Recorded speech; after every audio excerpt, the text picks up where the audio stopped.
അല്ലടോ, ഇന്നലെ നമ്മള് അയച്ചിട്ടില്ലേ ഒരു ഫോട്ടോ?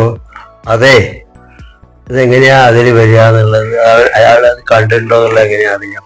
വന്ന് കേറിയില്ല. അച്ഛന് തന്നെ പണി, വേറെ പണിയൊന്നുമില്ലേ. അത് അയച്ച അവര് വിളിക്കേ എന്തെങ്കിലുമൊക്കെ ചെയ്യും. ഇത് നോക്കിക്കൊണ്ടിരിക്കുകയാണ്. ഇപ്പൊ എഴുതാനും വായിക്കലൊന്നും ഇല്ല അച്ഛൻ. അതല്ല, ഇത് വാങ്ങിത്തരണമെന്ന് ഞാൻ പറഞ്ഞില്ല.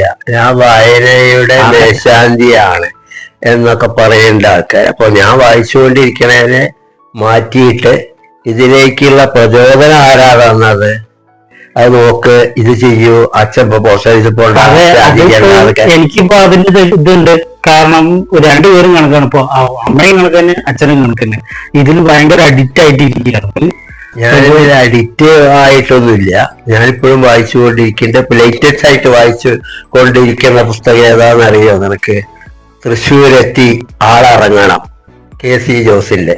പിന്നെ ഇന്നത്തെ തപാലില് എനിക്കിതാ ജയാപ്രസാദ് അയച്ചു തന്നു, കലാപൂർണ. അതൊക്കെ ശരി തന്നെയാണ്. ഞാൻ വായിക്കണ്ടേ.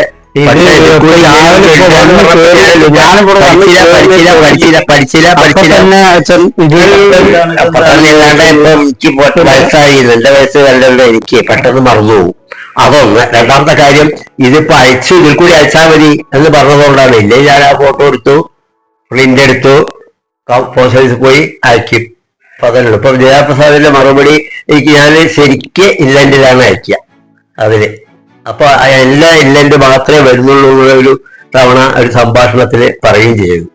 ഏതായാലും ശരി, ഒരു കാര്യം ചെയ്യാം, നീക്ക് എപ്പോഴാ സൗകര്യം വിചാരിച്ചാൽ ആ സമയത്ത് തിരക്കൊക്കെ ഒഴിഞ്ഞ്, എന്റെ തിരക്കൊക്കെ ഒഴിഞ്ഞിട്ട് എനിക്കിത് പറഞ്ഞു തന്നാൽ മതി. ഞാനിത് ഇവിടെ വെച്ചിട്ട് ഞാൻ എൻ്റെ വായനാ റൂമിലേക്ക് പോവുകയാണ്.